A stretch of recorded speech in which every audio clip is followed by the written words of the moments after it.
everybody, it's 5 o'clock, we're going to get started because we got some people that have to leave early tonight.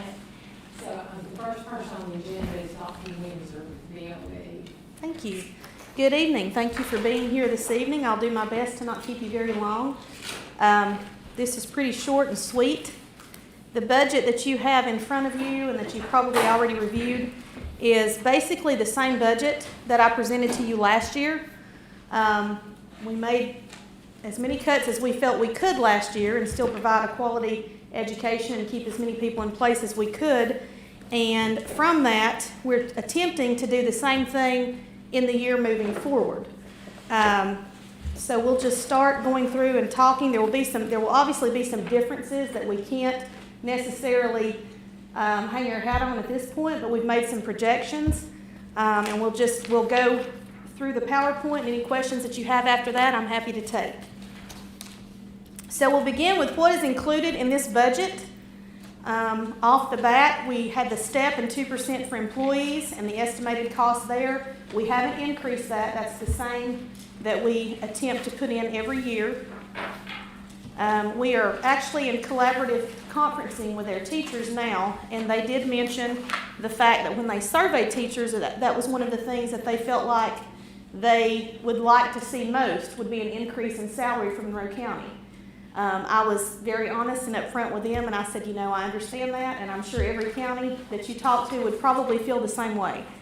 But it is just not in our funding at this point to consider something like that. So they have agreed to go back to the table and just basically offer some options that maybe would help them feel a little more valued, that don't necessarily have a financial price tag to them. So I'm appreciative that they're willing to talk to us about things that are feasible and reasonable for us when we just don't have additional funding at this time to consider raising salaries across the board. Textbook funds of $550,000.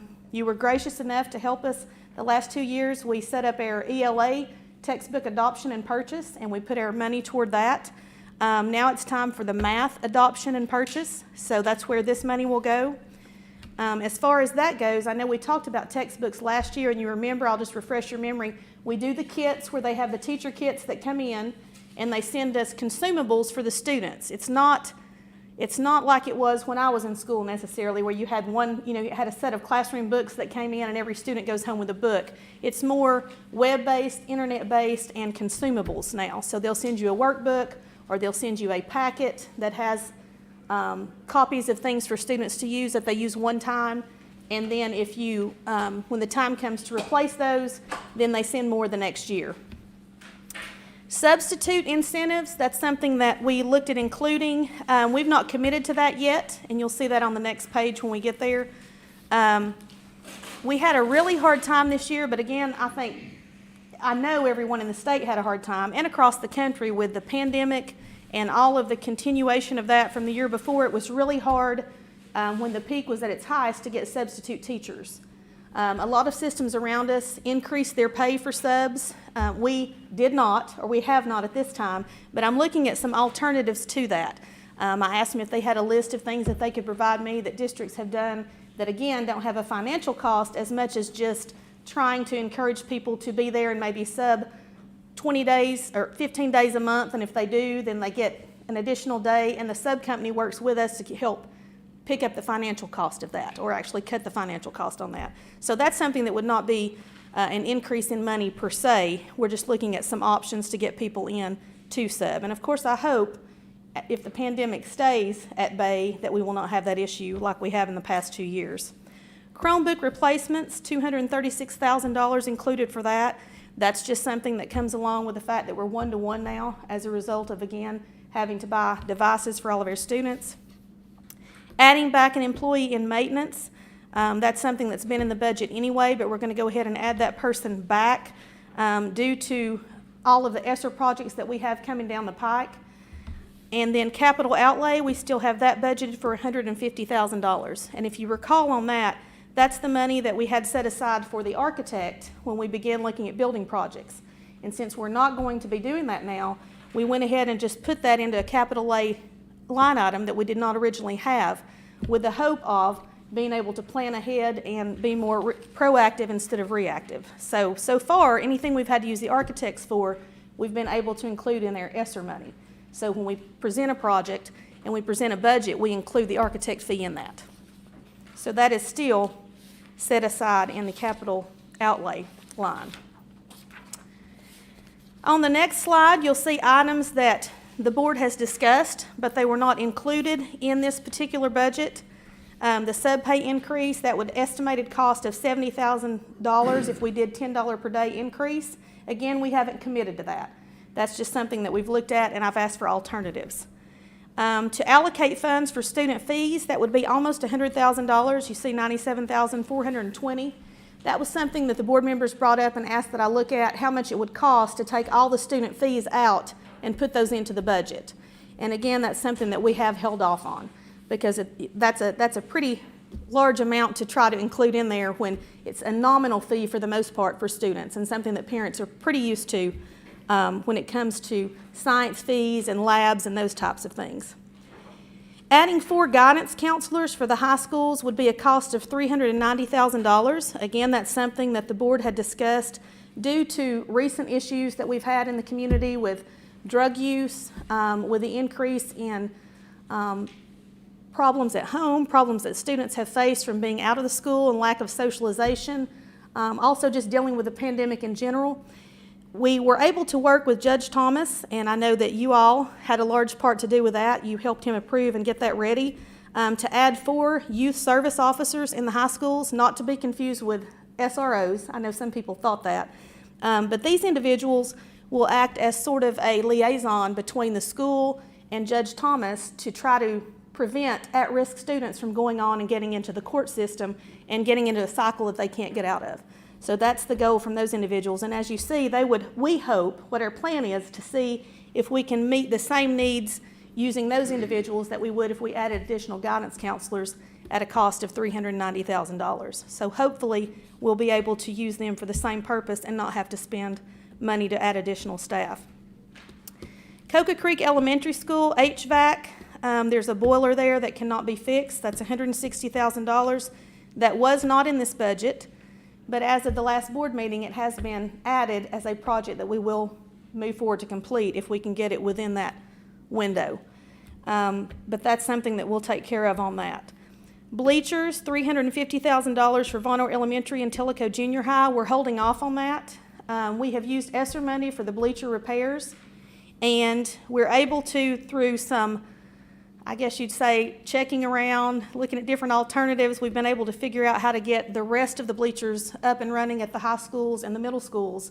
And we're just going to hold off on these to see how this next project works through using some recycled materials instead of buying all new. And if that works, then we'll proceed with these next later in line. Roofs, you can see Rural Elementary, Vonore Elementary, and Sweetwater High School have roofing needs. Ranges from $42,000 to $206,000 depending on how you do those projects and in what order. Again, those are not included in this. And then our central office roof, which we have been holding off on, and I'm continuing to hold off on, $400,000. It is really, really in bad shape. It's something that we're going to have to look at for sure. The front wall is starting to separate a little where the moisture is getting in there. But that's something that, like I said, we hope to be able to do in phases somehow if we can. Because I hate to say that, but with so many other things affecting the students in the schools, we tend to put off something like that as long as we can. So that's my goal. The next slide will show you a graph of where the money goes. And, I know you're used to seeing this. Nothing changes much with that. Salaries and benefits are always a majority of that money. You'll see 79% goes for that. Maintenance, water, electrical, custodial supplies, waste connections, and fuel. You'll see the percentage that goes for that. Instructional, textbook, and professional development. Your subs and your SROs. And of course you have transportation, technology, your building insurance and workers' comp, and travel. So the largest majority is of course salaries, benefits, and medical. It's hard for me to see on my little tiny one what those others are, but you can see there's 8% and 5% are the next largest. Everything else is relatively small. Transportation is 1, and I believe if that gray, can you tell on yours, Gail, what that is, the gray? 8% is the gray, and then 5% is transportation. What is that one, maintenance? I didn't know my eyes were that bad, but apparently they are. Okay, on the next slide, the future of the fund balance. Some of you, I'm sure, look at that. Actually, I've already had somebody ask, and some board members have asked as well. They said it looks like we have a really healthy fund balance. Well, the answer is yes and no. ESSER funds have helped us be able to replace some projects with ESSER funding that was handed down to us that we would normally have had to use our own money for. But I can assure you that the fund balances there will not remain as high as it is when we go throughout the school year, even using the budget that I'm presenting to you tonight, because there is really not a way to predict if we will be able to bring in as much as we hope to bring in, and more than likely we will not, just based on student enrollment. So this year we were lucky to be held harmless, and what that means is we received more than we should have based on last year's enrollment, just because the state said we're just gonna leave it level like it is. We're gonna give you the same amount and allow you time to figure out how you're going to move forward with funding. That's the reason that the fund balance looks like it does. And then again, using ESSER to help build the fund balance with our funds that we normally would have had to use for the projects that we've been able to get approved through ESSER funding. So I can assure you we will not receive the same funding next year. And again, that's due to decreased student enrollment, and we don't have those final numbers yet. We won't get those until late July. And so we anticipate that to make up for that, we will have to go into the fund balance. Just the slide that I showed you earlier, we estimated around 1 to 1.5 million possibly that we will have to go into the fund balance if the numbers come in worst case scenario. And that's just with the projects that we know of. Obviously other things can come up. We lost a roof during this last storm at Madisonville Middle School, at the gym. Thank goodness it was insurance, but you can never predict those kinds of things. When you get the call at 2 a.m. that the roof is blown off, actually I figured it was the building itself, but it was the gym. So the insurance did pay for that, and they're going to pay for the gym floor. But when those things come up, the money has to come from somewhere to repair them. Even with your best effort at trying to lay those projects out and take care of them throughout the year in a cycle, those things come up that you can't control. One positive note that we hope will help offset this is that the board did approve a virtual school option. We did not do that last year when we had the opportunity to apply for one, because we felt that academically that's not the best for students, especially your younger students. So we started the application and just held it to see what the funding would show, knowing that if we wanted to apply later that we could. We did lose students as a result, like I said, of the pandemic and other choices, especially systems around us that have offered virtual school, Blount County, Lenoir City. There's a couple more that have added or at least applied recently, and they feel like they will get approved. So with that type of competition taking the students, we felt like offering a virtual school in Monroe County, we could at least keep our students here. We would be able to control what type of education they got if they did decide to go virtual. Our goal is not to make it enticing. We don't want to lose students to that, thinking that they can go and work instead of going to school, or that it would be easier for them. We just want to be able to keep our kids in our system if possible. And if they choose to go the virtual route, then we want to be able to have that offering to them.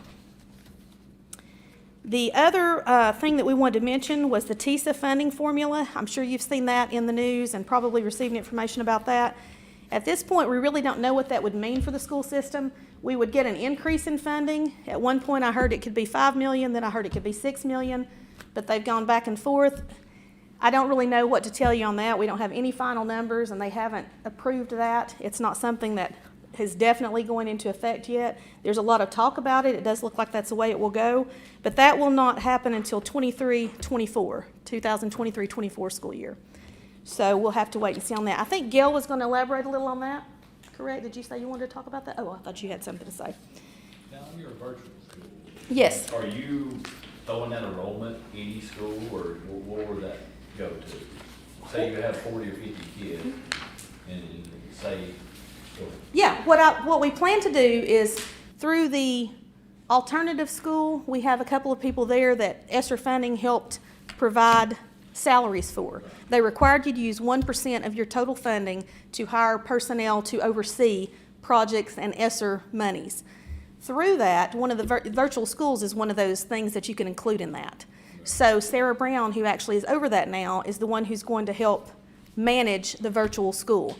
We'll have some teachers who, on a volunteer basis, hopefully they would be paid a stipend if they choose to do that, that will provide the virtual instruction. They have to have certain certifications based on what the grade level is. That's the route that we plan to go to start. We researched a lot just to see what other systems did, because obviously you don't need to reinvent the wheel. So we anticipate we'll start small, and if it builds and becomes a school that can sustain itself, that funding that we get back from the students will help pay for staff if we need to add additional staff down the road. But we plan to staff internally and not hire for that. Right, I was just thinking, if you could maybe say, oh, these people go to Coke Creek or something, you could gain funding for a principal or something like that, and help get that or something. Right. So what is BEPs? It went up this year? It ranges between students who are direct cert. It ranges between like $7,500 to $9,000, depending on what grade level it is, and depending on if they're free and reduced lunch, direct cert. And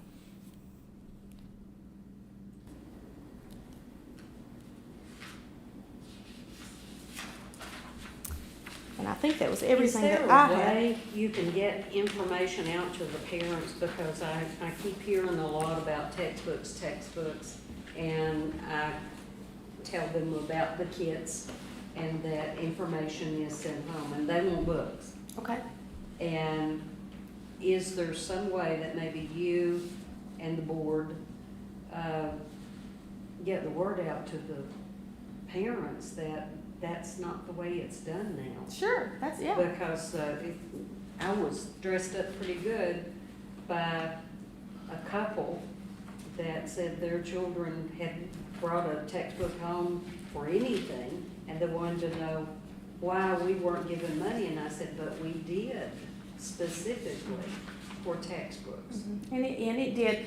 I think the fact that they even still call it textbook adoption, I think that's misleading, because people think, like I said, everyone's going to get a hard textbook. It's just not the same anymore. And yeah, we can do that. We've started trying to update the community on questions and concerns that the board often receives, just to get the word out. If they're not in the schools, which the last 2 years that's not been allowable, it's hard to communicate and let people know what you're doing. So we're trying our best to update. We've had a lot of updates on CTE, because a lot of people have asked for that. Vocational is what we think of, but CTE is the new up and coming thing. So we can certainly add that.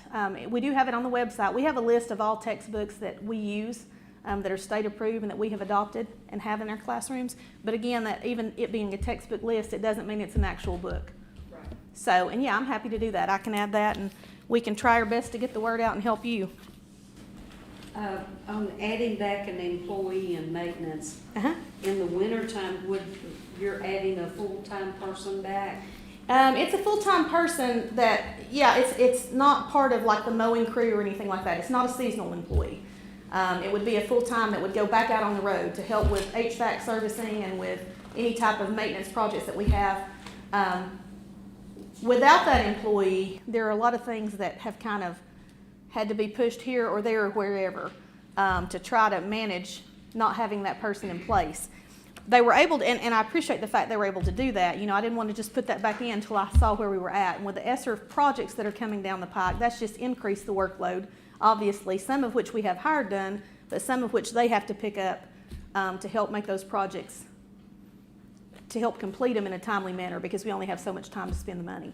So that's what that position actually is for. It was there. I just didn't replace it until I saw where we were at.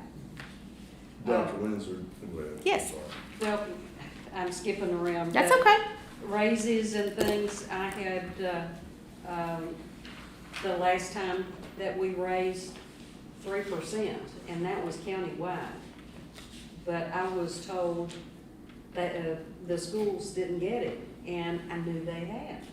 The teachers had got the 3% raise that we'd given to the county employees. Two in the step is what we gave, and that's what we give this time, put in this time as well. But that was in addition to what countywide? No, they have their own pay scale, Okay. they set their own No. rate. Okay. We just give them the funding, and they decide. Right, and Yes. they decide, okay. Mhm. Dr. Windsor, when you, were discussing textbooks with, Ms. Summey, Mhm.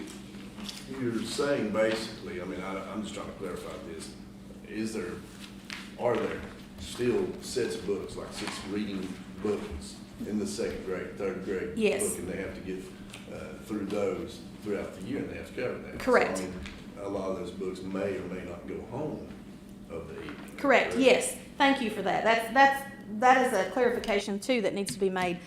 For particular grade levels, and it does vary a lot, for particular grade levels and particular subjects, there will be sets of books that students will use, especially in the early grades, like he said, the primers and those types of things, where they stay in the classroom and students rotate to stations and work with them in that way.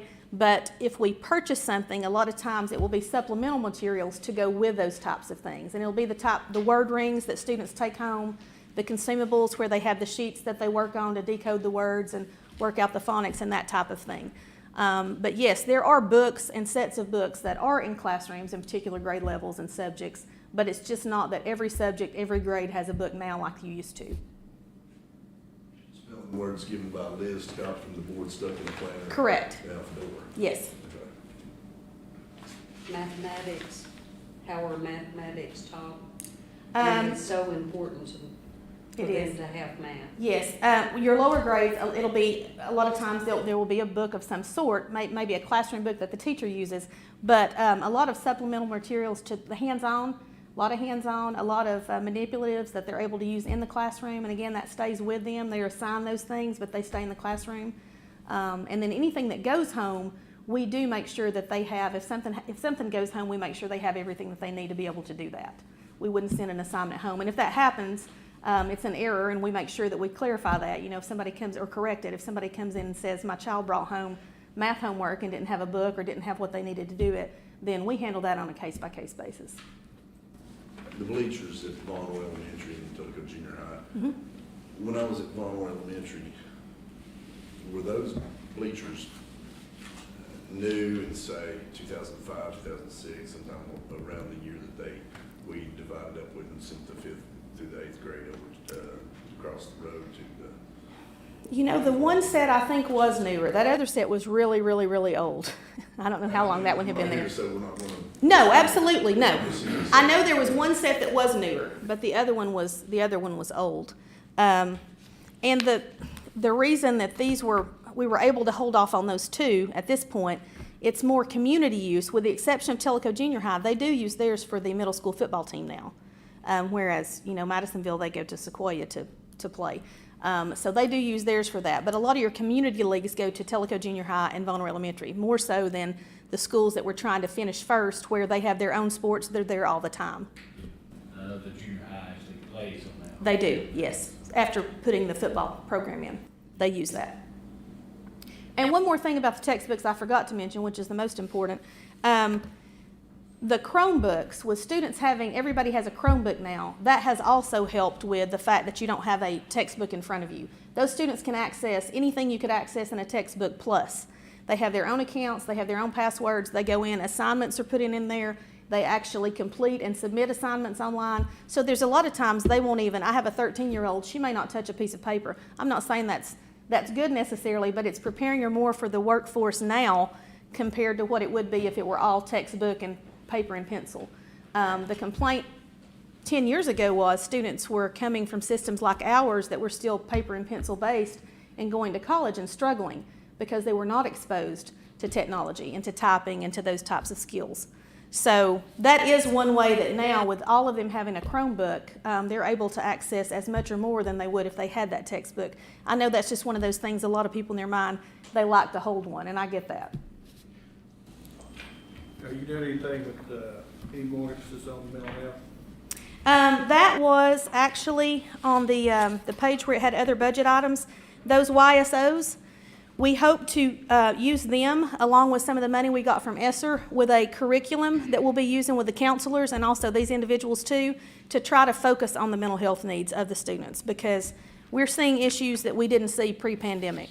I mean, students being stuck at home and not being in school, and just the entire world around them changed in a matter of months.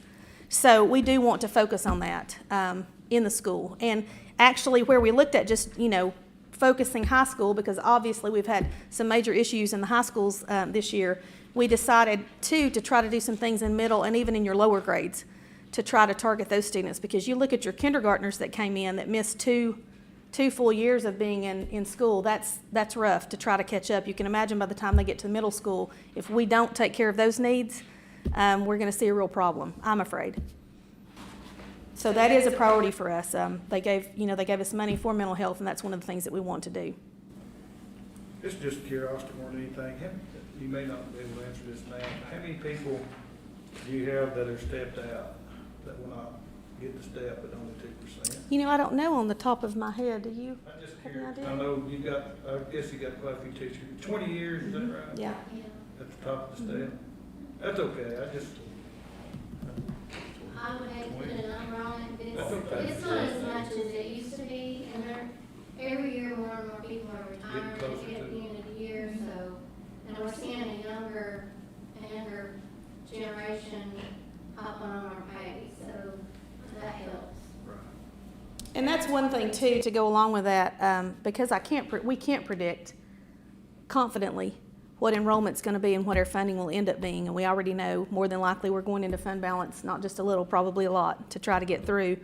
As people are going out, I'm holding off on replacing certain positions that we can hold off on, and I'm moving people in the system, and I've explained that. I explained it up front. I said I don't want any surprises. I told them at the beginning of the year, I said, I need some time to wrap my mind around what we need to do and where we need to place people and spend money before we make any changes.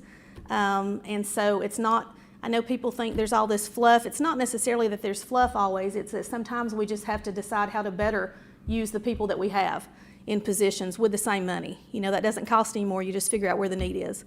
So principals and teachers have all been aware all year that based on student numbers, which is really how it's set up to move anyway, but sometimes that's easier said than done. You have to have some of those difficult conversations. So I've tried to prep ahead of time that if numbers move, and I don't have enough to justify having those additional 3 teachers at that school, doesn't mean somebody's going to lose their job. It just may mean you're going to have to go to another school and teach. And so everybody's been very supportive so far. Now that's of course before moves are made, so we'll see how that goes after. You may not be talking to me then, but anyway, that's the goal. What is our education compared to others on the state level? How are we ranking? Give me a couple of years and I'll tell you how I feel about it. I think we're going to do really, really wonderful things in the next couple of years with the focus we've had on literacy. Right. There's been a push from the state, and we jumped on that before other districts did even. We knew that was somewhere we struggled. Right now, we are struggling across the board just like most districts. We're a little lower in some areas, and our feeling is we kind of started off behind. That's with our ESSER money. I'm a little bitter about it. It's not something anybody can do anything about, but we had to spend a lot of money to catch up to where other districts were with technology. When they said your kids are going home, you got to find a way to teach them, and we didn't have devices, guess where a majority of our money went right off the bat? And that was something we couldn't control, but there it was. That was one lump sum gone. The first $1 million that we got went $990,000 or something like that went toward technology, toward Chromebooks. So I think we started off behind the 8 ball, but we have done some great, great work. Some great people in the system. I think they're going to come leaps and bounds once we get normalized. Even now, testing starts this week. I don't know what time it was last night that we finished trying to sort and get things ready to go out to the schools this morning that should have come in last week. So we're still just trying to get, find that normal. Do you have, are you working on a master facility plan for the entire county? Have you approached that? Or? We have. And actually, Philip almost sent that, but I didn't want to overwhelm anybody. It's pretty big. But I did bring these, and I'll give them to all of you. Mr. Wiseman had asked, and I went ahead and ran everybody one, and I'll give you this. I asked him just to print where he keeps up with when we meet all the projects that we have. So even like your Madisonville Middle and your Tellico Junior High that we know eventually down the road are going to have to be new construction buildings. We have those on here, but from that, we've added projects as they come up. Some that you can plan for and we're trying to get on a cycle, and others that come up, like a roof blows off and something's going to happen. So I have printed that for you. Is it, when you pass those out, are they put in the order of the most critical to the least critical? Well, I think we started out trying to do that, but to be honest, when I went in and asked for it, he's just added to it. It's not hard to prioritize, but this is just basically for your information, so that you can tell from looking at it what would be more priority than others. But it's not hard to do that.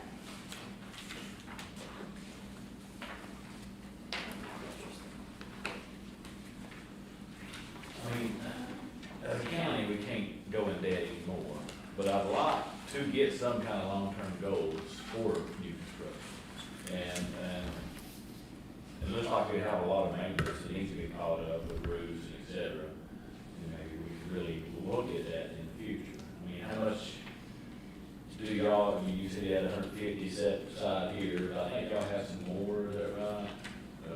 Capital outlay money, or? That's Is that it? That's Is it. that 150? That's sad but true, that's it. Yeah, and we got how much at the county level? 4.2 million set aside for capital outlay projects. And I will tell you that I know you're in a tough situation. I'm in a very similar boat from a different seat, but I hope that you'll see last year, this year, and as we move forward, myself and the district are really trying to right the ship, for lack of a better word, to get things on track and start doing things in a cycle to be able to prepare, like I said, for the future instead of having to try to play catch up. We realize that it's going to be some time probably before we have some new facilities at our worst buildings. So with our ESSER money, that was another thing that the system was supportive in, and I was appreciative of that because that's a lot to swallow when you have a large amount of money. You could do so much at each location, and instead we took large amounts, 2.2 million I think it was, and 1.3 or 4 of ESSER funds to go to those two facilities to just try to make it more conducive to learning, to be honest. Madisonville Middle and Tellico Junior High, those are not pleasant places to sit and learn. They're just not. I spent time there myself. Love them, and I love the hard work that goes on there and the students that my daughter goes to Madisonville Middle. So there's a lot of heart there, but there's a lot that needs to be done. So we did our best to try to take that money and create a budget to do improvements there where we felt they were worse needed, to try to make it more comfortable, to be honest, because like I said, when we understand that you don't have the money right now to devote to that, and we obviously don't have it, we have to do the best we can. So we're thankful for the money we were able to get, and we're going to do some new lighting and some new bathroom facilities. We wanted to cool their gyms, but that's not going to happen. But try to replace some of the units in the classroom. Those classroom units, a lot of them just have those units that are in each room, which now if you go into schools, that's unheard of. So we're just trying to do the best we can with the money that we have to get into a situation where if the time comes, and it will, somebody has to stand before you and say, we have to have money to do X, Y, Z, that you know that we've stretched it as far as we can stretch it. We're at a point that we need some help. So I think that's our goal right now, is to just get everybody on the same page and the same path. What would you say, I won't put you on the spot here, Oh, boy. would be what we could help the kids more? What would help the kids more if we would give them money? Paying teachers more, is it textbooks, is it? No, I think, when the new funding formula comes through, for instance, the board and I talked, and it'll kind of be the same thing for you all. We'll have some decisions to make about how to best divide it up. I think teacher retention, to be honest, is something we're going to have to look at. And I know a lot of people say, they make plenty, they're off in the summers. It is not even that it was then, but especially now, it is not the same job that it used to be. It's their mothers, their fathers, their pastors, their counselors. They serve so many roles in that classroom, in addition to all of the mandates that are put on them to test and have students achieve academically. So it's a tough job. And when your pay has stayed the same, with relatively speaking, it's hard to convince people to stay. You have a lot of people here because they want to be here, and that's great. But when it gets harder and harder to be able to make a living, just being somewhere because you want to, then something has to change at some point. So I think teacher retention is going to be somewhere we're going to have to put funds in the future, also in our facilities, to be honest. As you know, that's something that we can't go back and change, especially at a couple of locations. On our, who's on the strategic planning committee? I know you are. Who else? Has any of this been incorporated into that? I don't think so. Probably not. Just to be honest with you. There's a standing committee if you want to look That's fine. I was just asking just to see. How many students at. at Cocoa Creek? How many full-time students do you have? Last week, we pulled, I think, 67. And there's no state funds or federal funds coming into Cocoa Creek? They get the BEP funding for the students and for a certain number of teachers, but not for administration. And to get that, you would have to have how many at Cocoa Creek? I would have to actually figure that out based on what the Somewhere averages around are. 100. Yeah, it's not, our student enrollment would have to increase substantially to be able to, because right now, we don't even get funded for, even with the student enrollment, we don't get funded for 12 principals. We only get funded for 11. It's not based on how many schools we have, it's based on enrollment, total school populations. Divided by number of children. And that's one of the things about the BEP funding that has always been, a lot of people haven't understood, is they think, and the state will always tell you, oh, we fully fund it. No, you just pay. It was like 85%, 82, 85% of the BEP is actually funded. They give you a pot of money and they suggest how you spend it, but why in the world you wouldn't automatically think that you need a principal at every school, I'm not sure. So, things like that are in that formula do not make sense. So a lot of them we have to pick up on our own. Now that is one thing that I know directors, and I'm sure other departments as well, have stressed every time we've had meetings and discussions about a new funding formula. We have said, you can even keep BEP, just fund it like it needs to be funded. That's the problem. It's not that you have to recreate a funding formula, it's just you need to fund it at 100%, and you need to put those things in that you need. You need counselors, you need a principal at each school, larger schools need an assistant principal. There are certain things that just need to automatically be funded. And hopefully, that's what we're told anyway, that's something that they're trying to work into this new formula, but we'll see. What percentage is local funds of the school budget? 40. What you contribute, Yeah, what we contribute, what is that? it's close to 12%. So 12% is only come from local, and another 88 from the state. I just got one more question. Sure. Any discussion or thoughts about expansion of CTE programs? Yes, lots of that going on. I wish I'd brought Janie's presentation. I'll send that to you. I'll send that out to all of you. We did a presentation 2 months ago, I guess, on CTE. A lot of great stuff going on there. So I'm happy to send that to you and let you actually read it. I don't want to misquote anything because they've done a lot of hard work and I don't want to slide anyone. But one of the new things, we have a partnership with Cleveland State, a grant that they got, and we really partner with them a lot. Patty Weaver helps a lot with that. And we are doing an HVAC program. And we're so excited. That's a great field for these students to go into. And so we had to have a facility. It just so happened, you have how all that works. You got to have a minimum square footage and so many students that could go into it. It has to be a certain location. So we're piloting that. It'll be at Sweetwater High School. They're trying to get the facility in order for that because they had to do some expanding and some updates to the area where it'll be. But I think that's going to be something great. We look to expand it, hopefully, in the future, depending on how students use it, how much participation we have. I even approached Russell at the high school and said, I'll give you the material to build a house, give you the building, so we ain't gonna teach you. Yeah. So, okay. And that is a problem. That's one of the problems now. That job's been posted and we haven't heard anything. I hate to say that, but it's just getting harder and harder to find people, even for great programs like that. One of the other things that we're doing along that line, CTE, and again, I'll share that presentation with you. You had a lot of good information about current programs and ones coming down the pike. But we're going to start an Aptitude and interest surveys at the middle schools.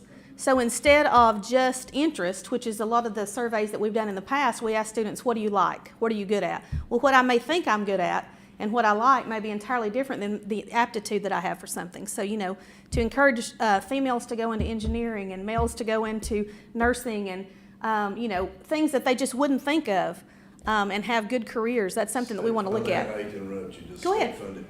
Is it state funded? Yeah. No, this would be something that we're actually doing with some of our ESSER money again. I'm not against it. I'm not. Never have been. They Mm-hmm. used to fund industrial arts 35 years ago. Mm-hmm. We just wouldn't fund it by the county. Right. 88, Yeah. That's in the middle school level. Yes, this is something that we are able to use ESSER funds for to get approved in our budget for that, for the middle grade level, middle and high school. We're doing it in 7th and 8th grade is what we're doing it in. Is the line at, let's see, the Spark line, 599, it's on, I don't think page number here. This general ledger account, 71300-599, Spark. Career and technical program education, other vocational equipment grant. Has this charge been moved over from 2021, 2022 over into 2022, 2023? No, not yet. It depends on how much money is spent at the end of the year, and then if it's not all been spent by June 30th, I'll roll it back into the new year, whatever's left. Would any of this be used in an HVAC program, for instance? I would have to look, I don't know what Janie wrote the grant for. I'd have to see what the grant was written for. And the grant that we're doing the HVAC through is actually, it is a Cleveland State grant, so they'll actually be managing it, but they allowed us to partner with them as the facility and the students who will enroll in it. So we didn't have a lot of say as to how we could do that, other than to provide a place and our students benefit from it. Back on Cove Creek, how many kids you think, or if you have a number that is supposed to go to Cove Creek that goes to other schools? Any idea? I really don't have an idea, to be honest with you, how many, because it would be divided between Ruleville and Tellico Junior High, obviously. I know their enrollment was up 3 or 4 students when they did kindergarten enrollment the other day. But again, I don't know what that would mean in the grand scheme of things. And if we would have to look at that, how many would return back if they went back to where their home school would be. I know it used to be hard to find out, but, the school board, voted down closing it. If we're not gonna close it, then we need to make it a school that is a school they wanna go to. Mhm. If you're not gonna close it, then make it a school that the kids up there want to go to.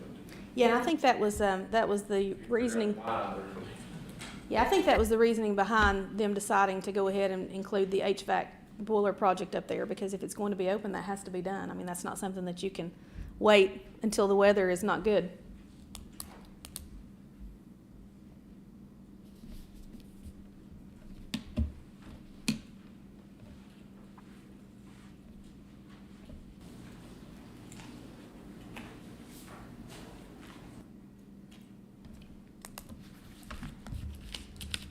Other questions for me or Gail? Is this all just off for 141, or we need to go to 142 and all that? 142, they're all included in your packet. 142 is federal funds only. The only thing in there are the funds that we get reoccurring every year, which is Title I, II, 4, IDA, BB, and preschool. They just budgeted the same amount that was budgeted this year. We won't know our final allocation till July, Late July, they said late probably. July. And then you'll see budget amendments in the fall, correcting what we actually get allocated. 143 is also included in your packet, which is the cafeteria fund.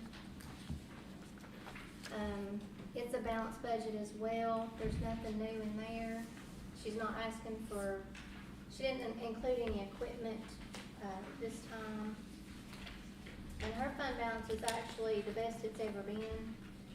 She's sitting at 3.6 million right now in her fund balance. So the cafeteria is doing pretty well. How many open positions in the school system do you have? Oh. I'd have to look at the people who have submitted. We've not put up, of course, the people who are, some of the ones who have turned in retirement paperwork and that type of thing until it's finalized. And we have quite a few people going out, maybe 10, 12 people going out. And then some of the ones, like I said, due to moving from one certification into another because the state's trying to make it easier for people to be able to move certifications instead of just being locked into one. So as far as actual openings right now, we probably have maybe 15, but I'll look for more to come down the pike. Cafeteria man, everything. I'm sorry, I thought you just meant teaching positions. Now I would have to look at it to see what each of those are because they're separate. They're posted separately. Sorry, yeah. Maintenance we shouldn't have. We just had the one that I put back, but we shouldn't. Sometimes custodial. One thing we were able to do with that, in order to be able to keep the schools up to par, obviously, when you have a custodial position that's open, it's hard to fill because those are not necessarily competitive when people can go to the plants and make more.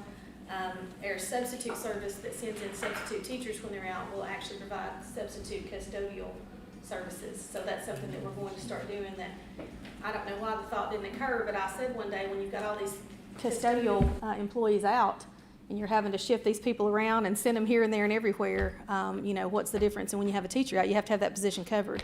So that's something that we're able to do that's more cost effective than having to try to hire and train and then somebody leaves and then you hire and train again until hopefully some of those positions work out just like with their teaching positions. They move into them and decide they want to come on permanently with us.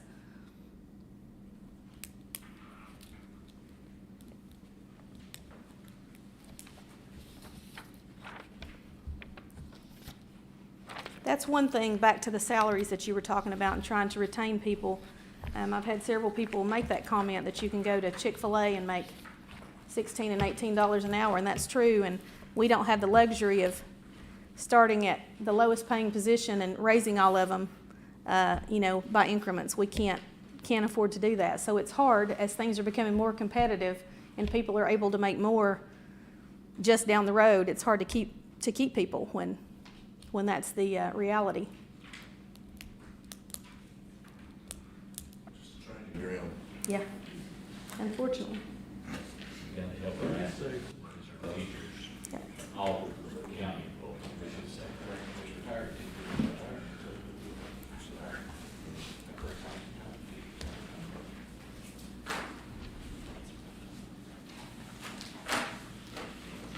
Other questions for me? I don't want to.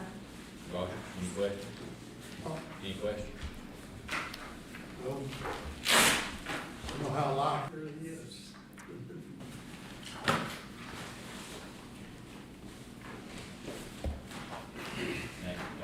Thank you. Teresa.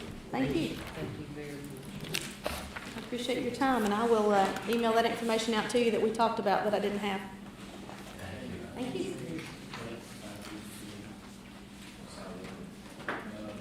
We're gonna switch to the next part. Batteries are dead. Double A's. Sorry. We need some double A batteries. Died over.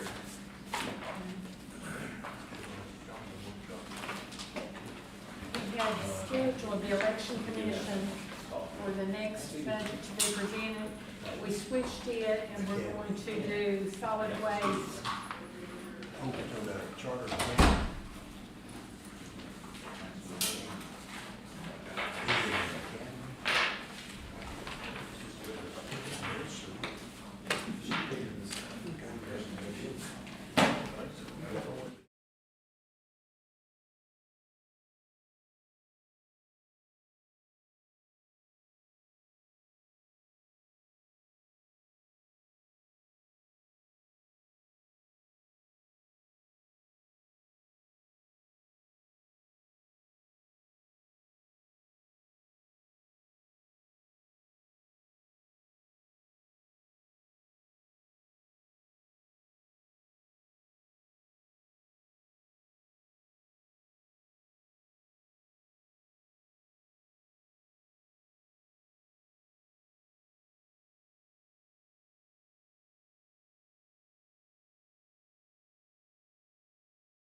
going to present solid waste budget.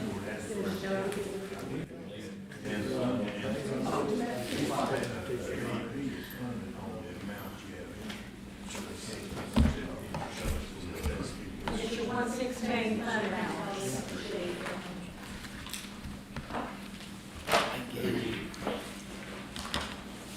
We got a meeting today.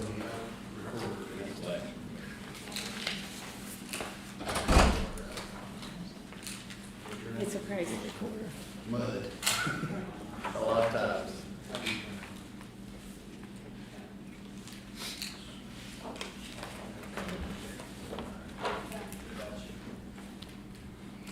Where you gonna get for you solid waste facility? Old slag. That's in TRDA. Well, it's on the back side of their park. It was their property. And they're gonna give it to us. Backside of Donaldson. No, you know where the new substation is there? It's right next door to it. If you're looking at the substation, there's a lot, and then the next lot to the left of it is where the convenience center will sit. So it's two lots. Yes, yeah, it's two lots toward 72 from the substation. I think that's actually one lot. They're fixing to start working on dividing that. They've already started clearing the trees and stuff down there, so pretty excited about that. But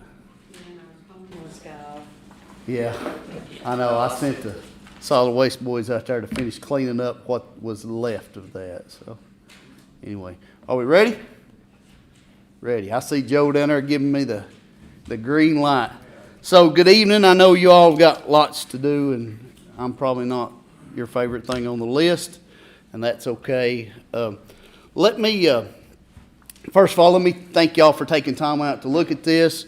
I'm going to, because I don't hardly ever have you all in a room together, but I know, speaking with the mayor, there's been some, and it's not 116 budget, but when you get to 101, there's been some questions about the executive assistant position that I get about a $10,000 stipend for.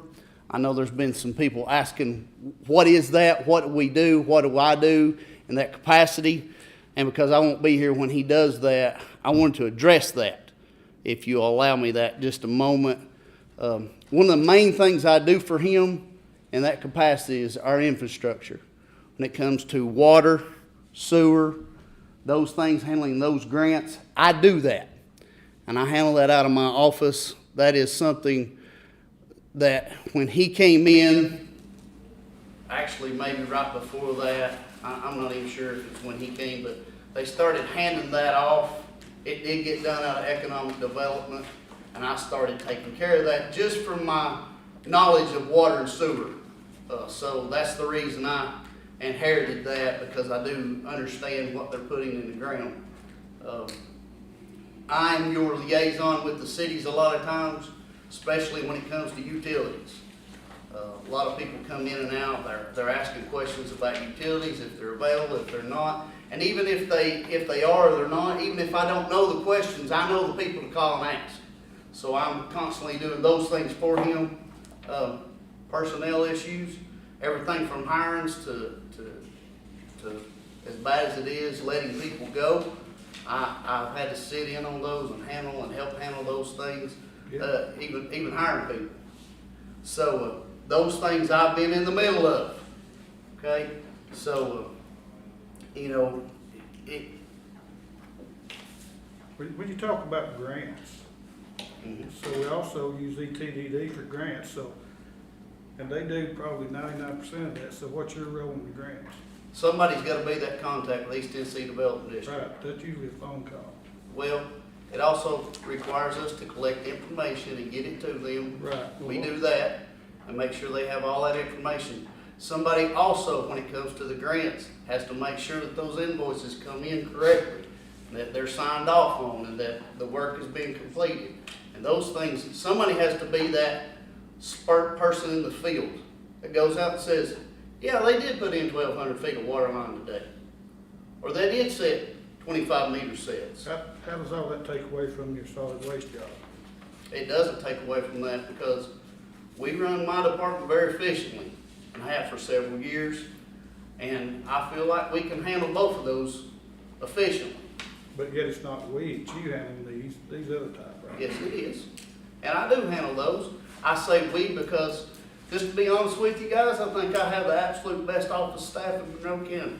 And I hope every office holder and every individual feels that way about theirs. Okay? That's a good thing. Like I said, the grants, I understand how every that process works. And there does have to be somebody to handle those things. Right. But- And there is a lot of questions, a lot of things that have to be addressed. I mean, But you and I attended a lot of meetings together. and I- we did. I know. And when it comes to block grants, especially block grants, you have to make a lot of phone calls, there's a lot of paperwork. I mean, every home has to have a survey filled out. Well, And you have to get all that done, so there is a lot of it to do there. So, I mean, we're busy. Monroe County, you all know. You all know, if you didn't think we're busy, you wouldn't be sitting here tonight making sure decisions get made properly. And that means that the mayor's very busy also. It means he can't be everywhere at one time. And let's just be honest. Sometimes people are sick. Sometimes they're gone. The mayor could be in Nashville, and there could be a situation that needs to be addressed here. So in that case, I would step in and help take care of those things. That's So- okay. I mean, I'm just saying it's been handled for years without it. Well, I mean, I think I know that we've never had that position, per se, but the truth is we've had somebody doing that. I think Brian Hall did that for Tim Yates when he was here. You're in my mind, yeah. I mean, we've had people in that position, maybe not as that position, and I mean, Marty Allen was here, made the motion to put me in that position, and I thank you, Richard, for making the second. And commission voted unanimously that night to ensure that that's what happened and that's what's been happening. So I just want to take a minute to talk about that because I know there's been some talk and some people questioning that and wanting to know what the issue is. And if it's okay, we'll move on to solid waste. So what's your role in code compliance? And what? Codes, Codes enforcement? yeah. Well, if we had codes, it would be even greater than it is, but we do ask that people pull building permits. I had a situation out in Tellico, just for instance, today, that somebody was wanting to build in the floodplain. Really, our codes enforcement comes a little more into play if somebody's gonna build in floodplain, because we can't stop them or Right. tell them what they've gotta do, or if they're it's height restrictions around the airport. They can't build certain things around the airport. There is a circle within the airport you can't build in. How can we as a county tell somebody they can't build in a floodplain when we take a stance that your property, do what you want with it? Well, because if you want to continue to be in the flood insurance program, we can do that. It don't make sense. Well, if you want to receive FEMA federal dollars, that's the reason we're involved in that. Because if we were to have a catastrophic flood or anything, Metaphorically speaking, you don't enforce people to build houses to code.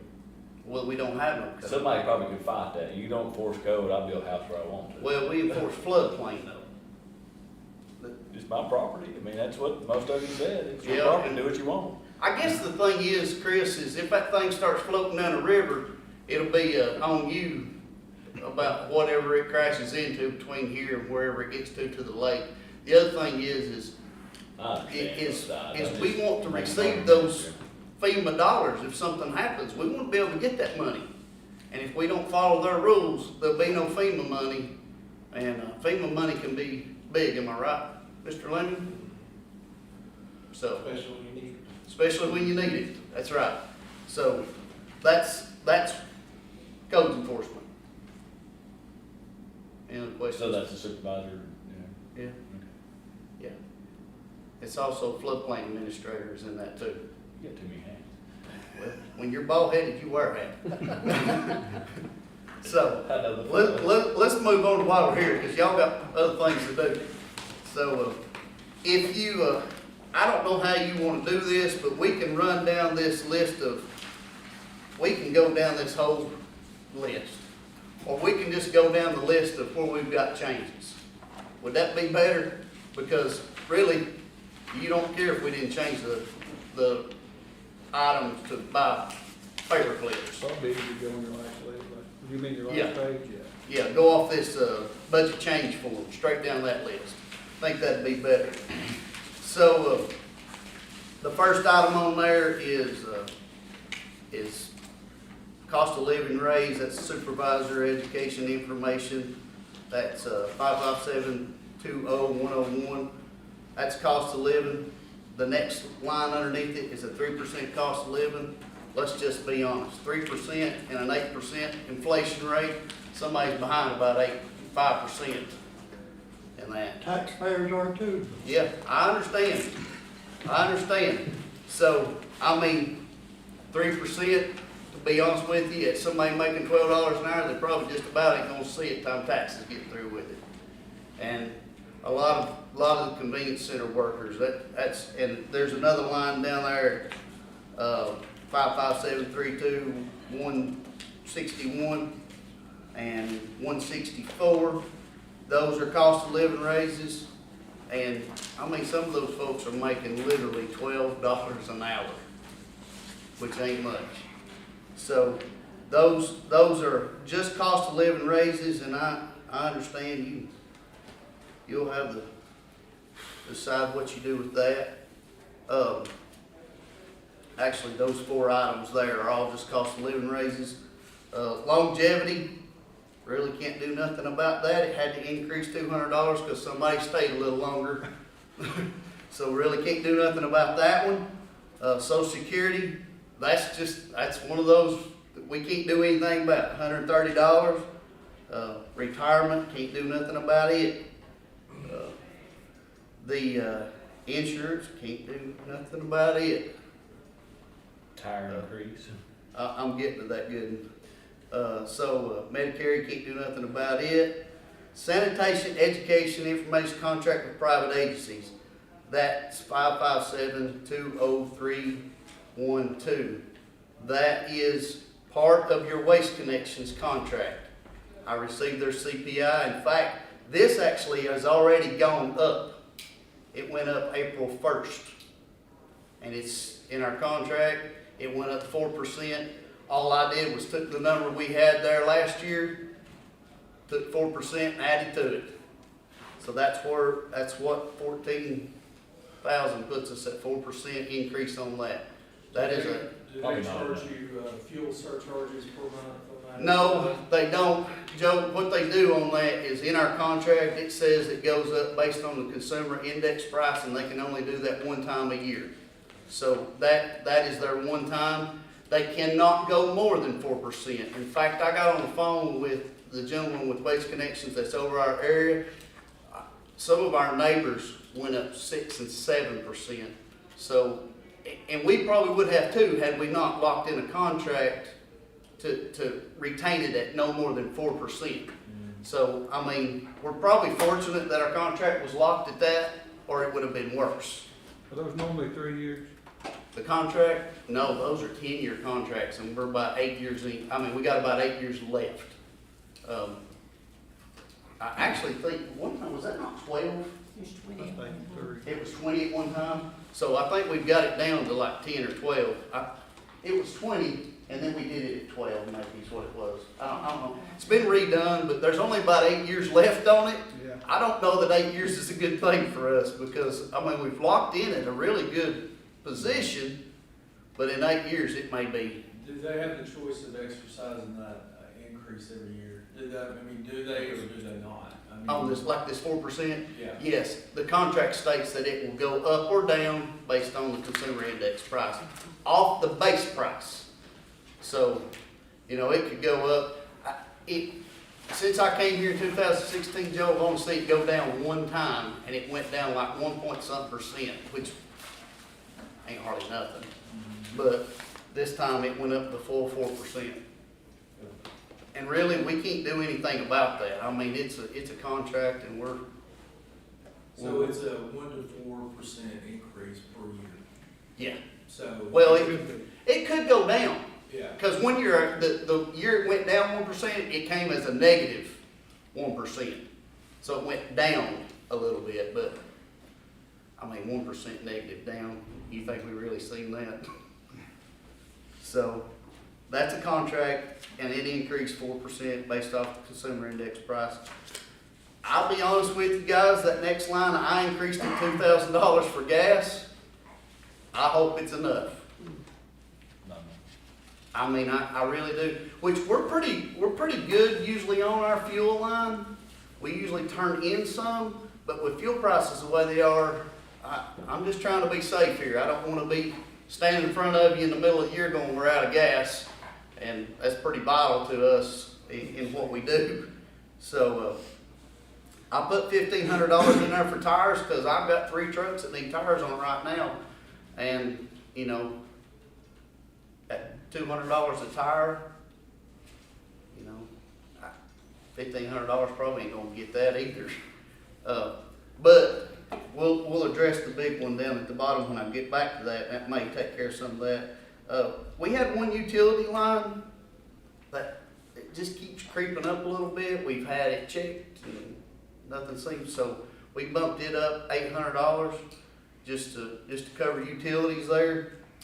I mean, utilities has increased, and that may be the reason it's crept up. You know, that's another line we really can't control. Gail and I, you can see that 55732-169, that line decreased $7,000 because of moving that money around back when we shifted. That's really a cleanup, and that's the reason you've got another line. Well, it ain't on here because it didn't get an increase, but it's a personnel line didn't get an increase because we decreased over here. We done moved that around. It's already been budget amendment fixed. So that's the reason that's like that. So that's a decrease. Glad to have at least 1 or 2 decreases on the list. That longevity pay, that's another one we can't do anything about. Social Security, state retirement, that's another one.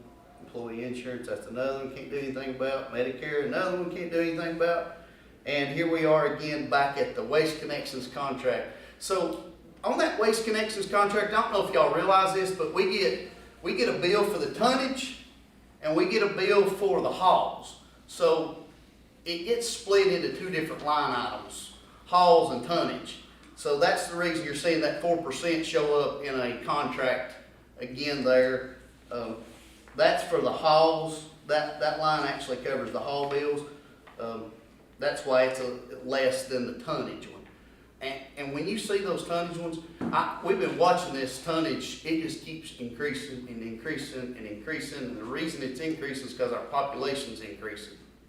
So the more people move in here, guess what? More garbage we got. Just a thought hit the head, my head. I mean, I'm sure we have folks who come from other counties and We do. Is there any way to check that and say, hey, we'll let you this time, but not next time? Well, I saw somebody say the other day there's a lot of Blount County tags in this.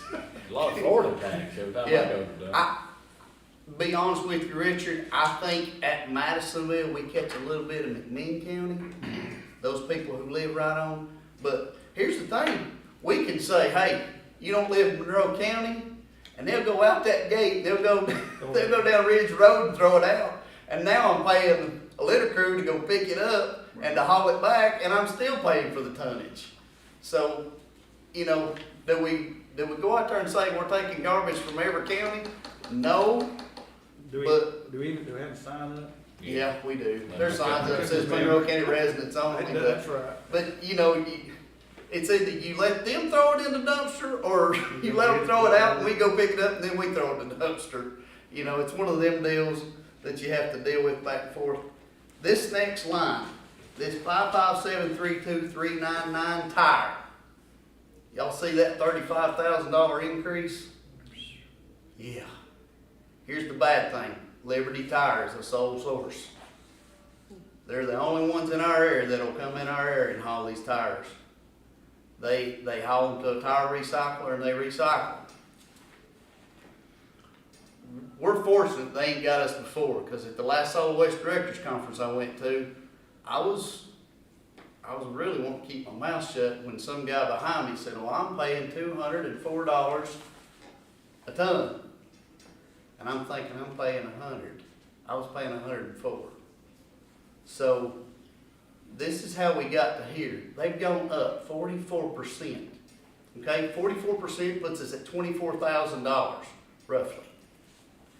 The other thing they've done is they sent a thing to say, not only are we going to increase the tons per tire, but we're going to put a minimum tonnage on it. So that's hard to do because some of those loads will go out. So they put a minimum tonnage on us at 12 or 14 tons at the Little Notch Creek Center where we take tires. The co-op's loads all have to be at least 10 tons. And there's tire trailer sets at Yates. It has to be at least 10 tons. Sid's has to be at least 12 tons. So we've got trailers sitting in other places because those tire generators that generate so much, if they bring them all to Little Notch Creek, they'll fill a trailer. They can fill a trailer in a half a day, some of them can. So we've got trailers sitting other places too. They're going to put those tons. Sometimes a load going from Little Notch Creek won't weigh but about 9 tons. But we're going to pay for 13 no matter what. So that's the reason I bumped that from the 24,000 that would have been the 44%. To be honest, right now, that line item, we got the reports in last week. Y'all sent out the finance report that come last week. Come last week from Jessica. That tire line is out of money. It's $206. So we typically go cutting people off and saying we can't take anymore. We usually do that in May. We're having to do it in April this year and just say, hey, we can't take any more. We took 200 and something tires off the side of the road last month, off the side of the road. So, you know, it's not just tire generators. It's not just people coming in. Our litter crews picked up 200 and something tires last month. So it's a lot of tires, and it's an issue all across the state. The state has made some provisions because we get that money back from the state on the tire. So they have made some provisions saying that tires can be ground and sent to the landfill if it's cheaper. Here's the problem with that. That grinding machine about $1 million. And then you got to pay somebody to haul them. Then you got to pay for the tonnage for them to go to the landfill. Can you imagine what a load of rubber shredded up weighs? A lot more. A lot more. So it's kind of like this, is it? You know, there is some counties talking about going in together and trying to buy a tire grinder, but it's counties out in West Tennessee that are talking about that. Because you get around Davidson County and all those big counties, can you imagine the tires that's getting generated there? So they're talking about going in together and doing some kind of group purchase and sitting at a location and doing that. I don't know that it's economical even for them to do that. You're still paying for the tonnage, you still having to pay somebody to haul it. So that, I guess that'll be still to be determined if it's financially sound or not. So, laborers, that's you, litter and trash labor, that should have said 3% increase on that. That's another cost of living there. That's your 3 litter crews that pick up trash. Social Security can do nothing about, retirement do nothing about, employee dependent insurance can't do nothing about, Medicare can do nothing about. And we lost $150 in our litter grant because of census. They cut us $150. $150 might buy some trash bags one time. Sorry, Stacy. You're fine. You're fine. The big one on the bottom. The big one on the bottom. $93,870. Now listen. We've got to have one new litter truck for sure. One new litter truck is $44,000. Or no, it's actually more than that. I've got, let me see exactly what it is. And these are quotes.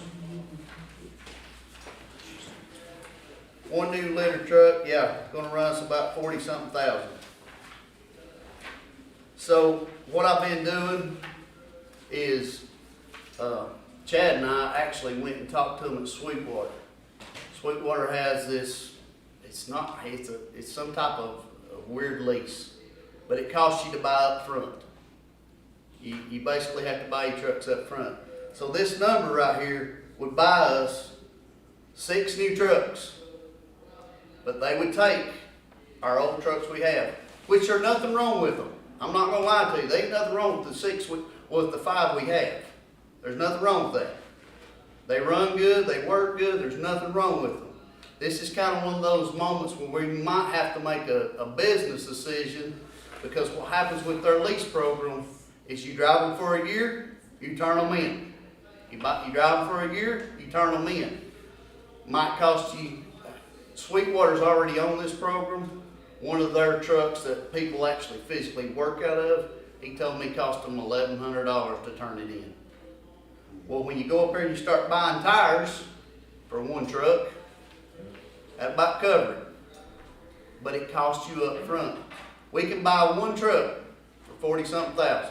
And we're gonna have to buy one truck because I literally had my F-250 lay down at Kelly Blue Books for about $6,800, and they priced me about $7,000 to fix it. That's ridiculous. You can't do that. If you go with this, it puts you buying trucks at about $15,000 to $17,000 a piece. And then you turn them in every year getting brand new. Like I said, I'm not gonna stand here and tell you that the trucks we got are wore out. They're not. I will tell you that we went to Jackie Jones and they told us that they would give us exactly what we paid for our 1500 series. Our half-ton trucks, they're gonna give us what we give for them already. The 2500s we got, they're gonna give us $1,500 more than we give for them. So it's a business decision. It's really, like I said, it's not something that we have to do. We're gonna have to buy one truck.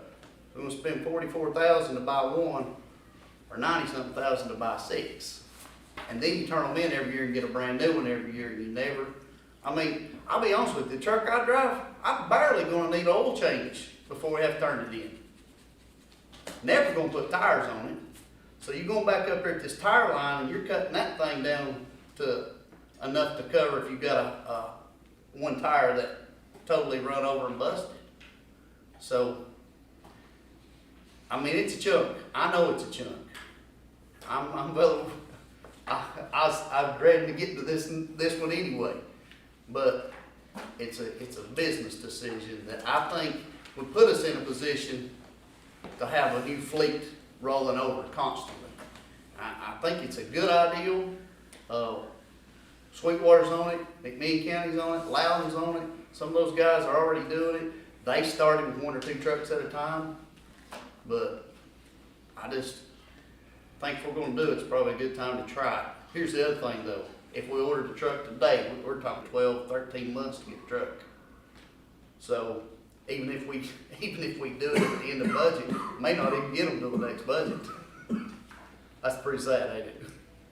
So that's you know, you take that out of this budget and you take those raises out of this budget and all those little items that are affected by a raise and just leave the contract in there, you're not talking about a major budget increase here.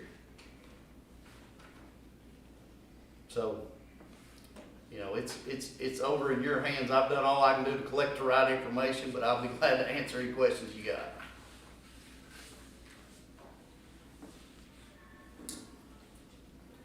What percentage of property tax goes to solid waste? What is the rate?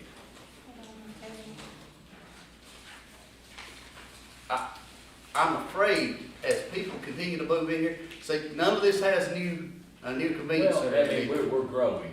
As people come in here, we have to provide somewhere for waste to go. That's a state mandated thing. We're based on an essential service. Now, we can scale them services back. We can not offer recycle. We can go to one convenience center. We can cut out the road crews. We can do all those things, but you're gonna start cutting services at that point. The road crew is a needed thing. The road crews are a needed thing, and the fact that we've added an extra one has majorly helped. It just makes me feel so much more proud to drive, I tell you. rather than not see garbage laying around. And I think Monroe County's done a really good job, because you can leave Monroe County and go into some of our neighboring counties and see where the line is. They get funded 4.40%, which is 4.4 pennies goes to the solid waste. well, it's 0.098 pennies. .098. 4.098. No, No, 0.098. yes. about a penny. So it's 4.4%.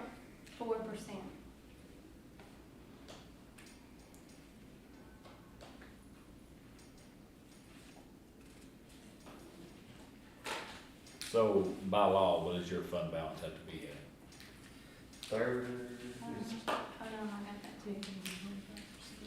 yeah, it's below 30, correct? Is it 20 what you're proposing? 15 to 25. 15 to 25, so you're within the law Yeah. with what you're proposing now. Mm.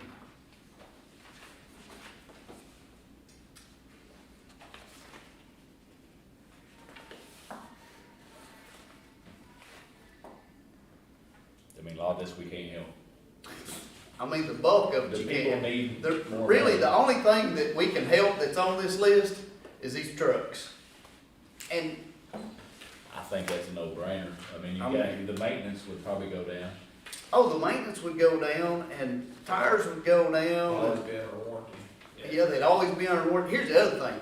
I've had to have them Dodge trucks towed twice to Knoxville. Towed, put on a rollback and took up there. This would need to be taken into county. We can take it into county, right here within, right to Sweetwater. What's your communication line? What is that? Communication line, don't, I Is think that that, radios? we do have radios, but that don't cover It's my, phone services. yeah, it's phone services. Internet and the phone, stuff like that. Yeah, because you see, this is 116. There's, all the communication was took out of 101s, but 116, we have to stand on our own feet. Yeah.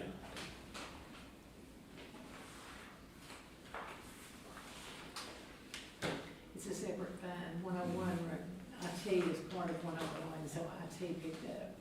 The bulk of our stuff, but we do still have a few phones that come out of 116. Ones that your people. Yeah. So this is totally subsidized by the county, correct? With Yeah. some grants you get. Yeah, with some grants, but it's not, I mean, you're not getting enough grant funding here, like on the litter grant, Joe, you don't get enough to pay those guys' salary. It's 50-something thousand that we get, I think it's like 56, am I close? Like 56,000, well, I need enough to pay one guy's salary and his benefits, and, time you divvy all that stuff out, it just barely covers that. And out of that 50-something thousand, I think 16,000 goes to, is it 16? Goes to keeping Monroe County uniform Yeah. litter for education, which is required that somebody do the education portion of the litter grant. I think about 16,000 goes to them out of that. So you taking that out of that, there's just not much left. You say .98 on the tax? 0.098. .098. So 10 cents. What, no, less than No, a penny. less than a Less penny. than a penny. We get less than a penny. .098. Yeah.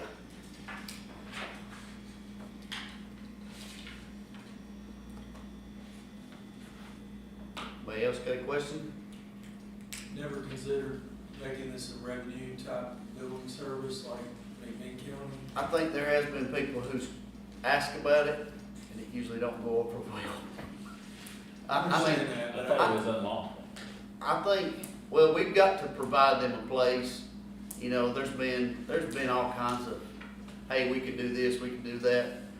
I know one county that I talk to and get information from, they do a sticker program.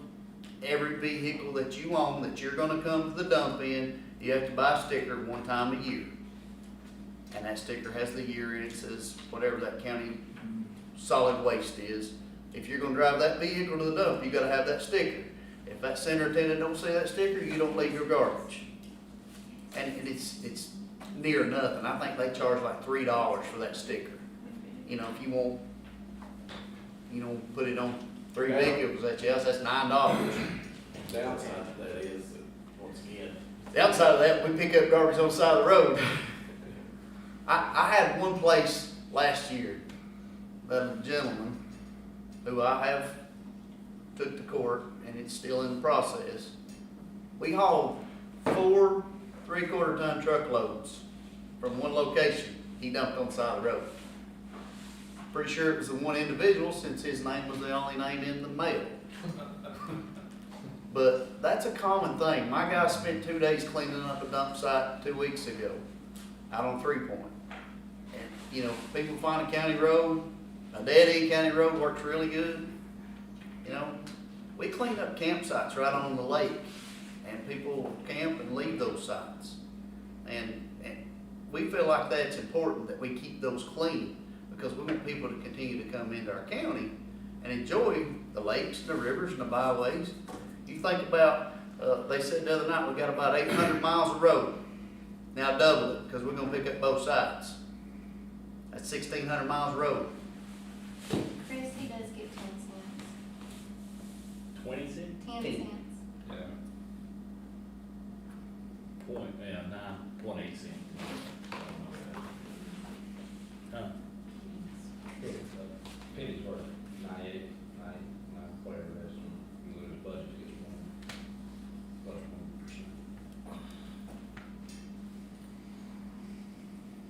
Anybody else? Thank you, a lot to consider. It is. Well, in a way it is. To be honest with you, most of it we got no control over. These contracts, we don't really, at this point, we don't have control. So, Now, this revenue is just proposed, right? I mean, it could be more than that, with the amount of houses coming in, right? yeah. Are you looking at 101? Because I don't have 101. Fund balance. Fund balance. Well, yeah, I mean, that could be, but you gotta think, that revenue you're talking about, selling cardboard and selling aluminum and selling metal. Well, this is property tax revenue. Oh. This is not. Yeah, we get a little bit of revenue off of recycle sale, but it's minimal. Cans, steel, stuff like that, washing machines. The last load of recycled plastic I hauled all the way to West Rock and Knoxville actually cost me $4 Shame. by the time we got up there and back, but we did the right thing. And that's the thing with recycle, you're really trying to balance the right thing and the financially right thing. You know, right thing for the economy and the environment, and the right thing for the economy. We're trying to balance those two, and it's hard sometimes. I mean, I've had to send some loads to Florida just because it just wasn't smart to send it all the way to Knoxville. Any other questions? Hey, Y'all done with me? Thank y'all. thanks, Dave.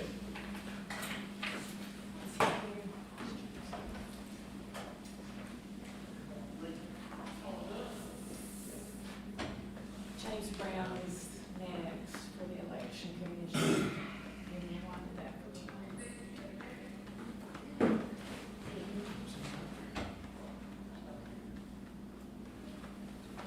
Come back.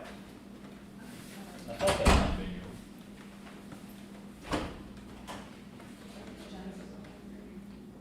It's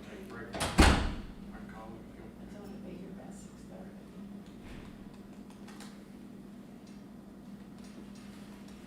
He should be here just any time. He was scheduled to go at 6 and he swapped because of his debate tonight. So with what he proposed, he's still within state with his fund balance, right? Yes.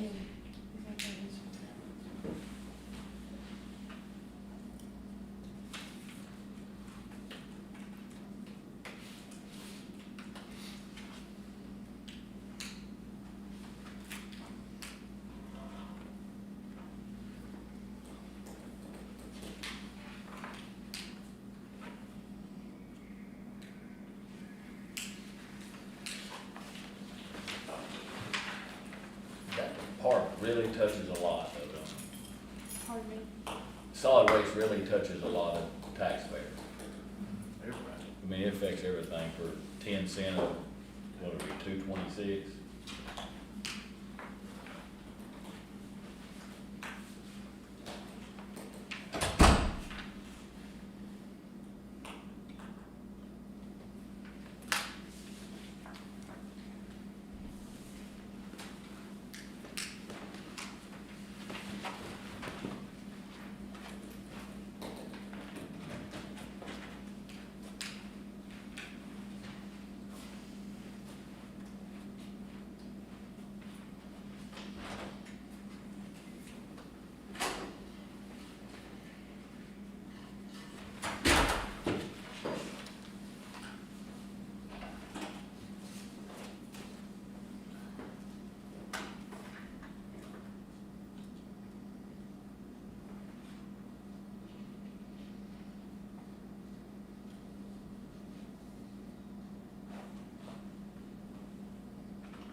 I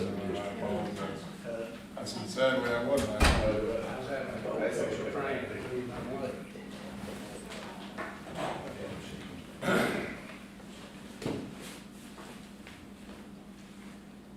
Okay, on my small budget, the only thing I asked to increase in is for my assistants, 7%, which is what I feel is fair, the way inflation is.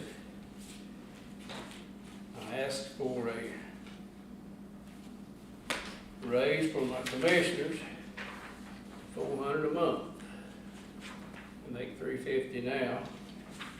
I asked for a 10% increase in my election workers. Right now, we pay $10.50 an hour. It's hard to get anybody to work for that kind of money. We're looking to raise them to $12.50, just so we can get people to work. We're having a problem right now, getting enough people to work the election. You drop down to the last one, it's supplies. That's for ballots. I put in a figure of 8,000 ballots. Is 30 cents a piece.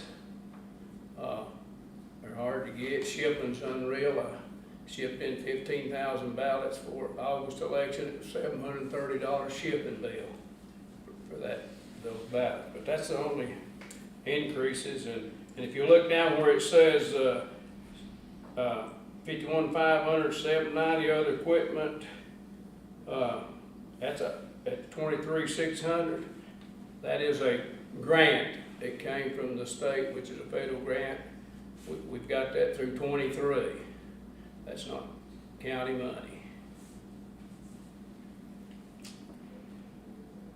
Any questions? How often do your commissioners meet? Okay, in election year, we'll meet, we've already this month met 3 times. Now, odd years, we might not meet every second month, but, Average about once a year, or once a month. we'll average, in election years, we'll meet by time, end of the year, we'll meet 20, 25 times. I mean, they have to approve all my workers, they gotta approve all the ballots. It's just a lengthy process now. In 2023, we won't have to meet that much. We'll only have one election. That'll be, City of Sweetwater. So they approve workers Yes. and ballots. Yeah, well, that's 2 of the things they've met twice this month to do that. But the commission has, it's just, my commission is like the county commission. They gotta approve everything we do in there. They approve your job, Yeah, right. Yeah. who trains these people you hire? The poll workers? That's the reason I just came in. We're having a class tonight. Oh, okay, so it's you. Yeah, we have to do that, yeah. Yeah, we've done had 2 classes and got 2 more, and then we'll do one for the election where people has to fill in, it drops out. We've had 3 to drop out today. It's just hard to get anybody to work the election. We're using about 70% high school kids. They allow us to use 16-year-olds now, and we use those.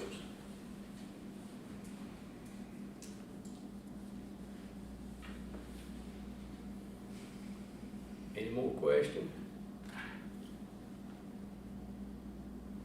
Not, I thank you very much. Thank you.